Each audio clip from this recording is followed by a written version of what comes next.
ញាតិគ្រប់ជ្រាបសួរពុកម៉ែបងប្អូននិយមតាមដានវិស័យទូកងបាទឥឡូវនេះយើងមានទូកងមកឥឡូវយើងមកមើលដើមក្រូចទាំងអស់គ្នាបាទនេះគឺជាក្រូចឆ្មាដែរក្រូចឆ្មាបំបៅគឺផ្សាំតែម្ដងបាទរយៈពេល1ឆ្នាំ8ខែបាទមើលផ្លែឲ្យបងប្អូនបាទហើយមែកធំមែនតើឥឡូវនេះខ្ញុំបានផ្សាំវាបានមួយដើមទៀតទេផ្សាំខ្ញុំមានផ្សាំជាច្រើនដើមទៀតនេះទៅវាតន់ចាក់ឬឲ្យបងប្អូនឃើញបងប្អូនដើមក្រូចនេះគឺខ្ញុំដាំផ្ទាល់ដៃបាទគឺថែរក្សាវាដូចជាកូនកំមុំមួយអញ្ចឹងយើងដឹងថាដើមក្រូចគឺពិបាកដាំមែនតើតោះតែយើងប្រើជីក៏ដូចជាប្រើជីកប៉ុសអីជាដើមនេះគឺជាលឹកម្រះព្រឹកដែលវាមានសារជាតិអំបិលខានិចបើយើងអត់មានពេលយើងគ្រាន់តែចាក់ចិញ្ច្រាំវាយកទៅដាក់ក្នុងគល់វាទៅវាជាមួយអាចកោអាចអីគឺវាคล้ายទៅជាជីវាលលួយព្រោះដើមក្រូចរបស់យើងគឺលូតលាស់លឿនមែនតើនេះគឺជាក្រូចដែលខ្ញុំផ្សំពីអាម៉ែតនោះដែរបងប្អូននេះទៅបាន3ខែផ្សំ1ខែកន្លះដុសចាក់រើសយើងកាច់ពីម៉ែតនោះមកដាំតែម្ដងអត់មានបាក់ញ៉ៃញ៉ៃតែយើងត្រូវប្រើជីកប៉ុសអីលេជីកប៉ុស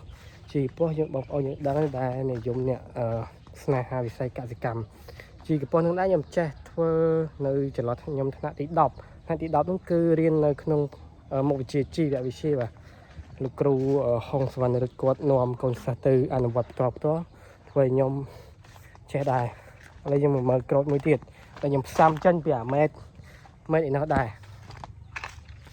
មើលក្រូចមួយទៀតបាទខ្ញុំផ្សំរយៈពេលដូចជាខ្ញុំទុកចោលខ្ញុំកាច់ទៅឲ្យខ្ញុំទុកចោលដាក់លើអាកន្លែងយើងដាក់នឹងថង់យើងធម្មតាទុកវាធំយើងយកមកដាំខ្ញុំដាំបាន3ថ្ងៃហ្នឹងដាក់ក្នុងអាជីទូទៅយើងត្រូវតែប្រើកង់ឡានដោយសារតែយើងស្រួលដាក់ជីដាក់អីថែមជីថែមអីនេះគឺជាពីត្រៀងខេតដែលវាមានសារធាតុអំបិលខានិចយកមានពេលយើងយកដាក់នឹងទៅយូរវាលួច